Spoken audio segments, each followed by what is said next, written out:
Tutorial 4 is all about IFC and what you can export from Quarter One using other BIM, authoring or productivity tools.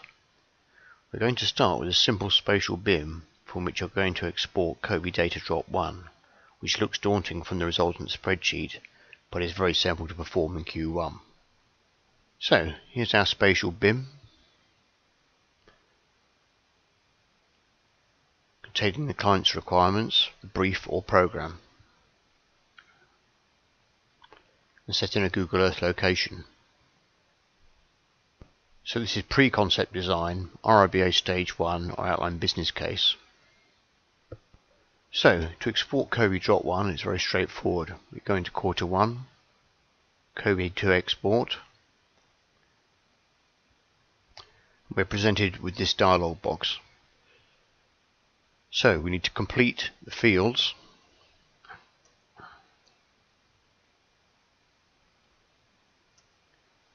I've already completed these generally in accordance with the guidance on the BIM Task Group's website. Click OK.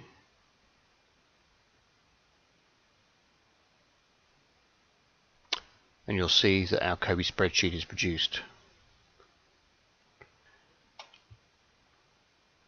With the relevant contact information.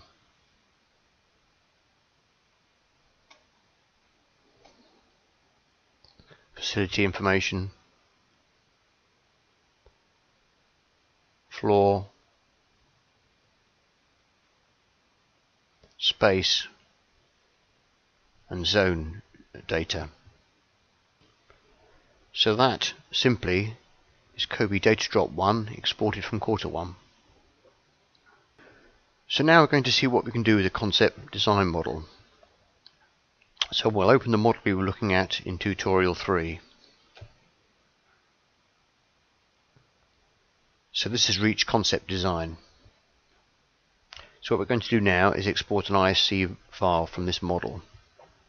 So we're going to Quarter One, ISC export.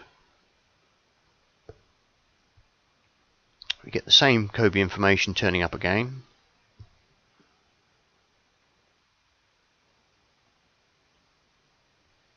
Now what Quarter One has done is saved an ISC file to the same location as the original file, which is here. So now we're going to open that ISC file, in this case using Solibri.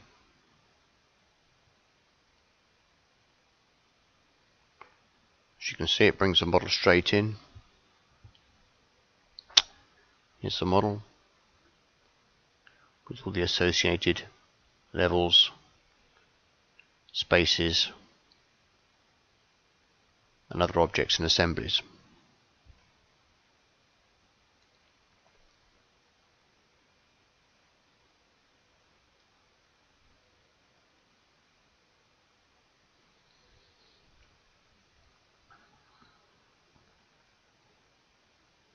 So now that we have a valid ISC file, what can we do with it?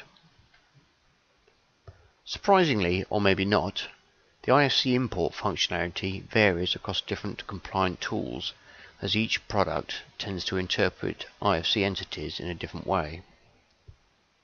For the purposes of this exercise, we're going to use a slightly simpler model for most of the examples. Let's start with Revit. Revit won't recognize IFC entities as native Revit objects. For example, IFC wall doesn't come in as a Revit wall. So the process is: open the IFC file in Revit and save as an RVT. Link the RVT into a fresh Revit file or project template. Trace the geometry. Copy rooms out of the link file and paste into trace geometry. All data and geometry is now in Revit. With ArchiCAD, to import the IFC file, we use the small XML filter. Spaces come through as zones with associated data. Slabs come through as slabs with associated data.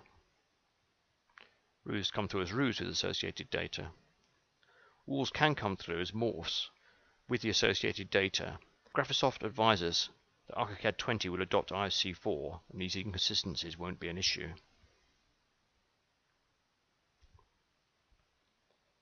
This is DROFUS. This is the planning and validation and data management tool. So the process here is to upload the IFC. Space geometry comes through as spaces with associated room naming and numbering. To transfer the room areas, we adjust the IFC configuration. This is a one-time operation. Map the IFC spaces to the room perimeter attribute. All designed areas are now mapped to DROFUS. We can then simply click and drag into the desired level in the DROFUS function structure. For cost estimation tools, such as COSTOS, spaces come through as spaces with associated data. Elements come through as BCIS elements with associated cost data. So that's quarter one and IFC interoperability. We will be updating this tutorial as any issues are resolved. Register with us and we will let you know when that happens. Or if you can help us, get in touch.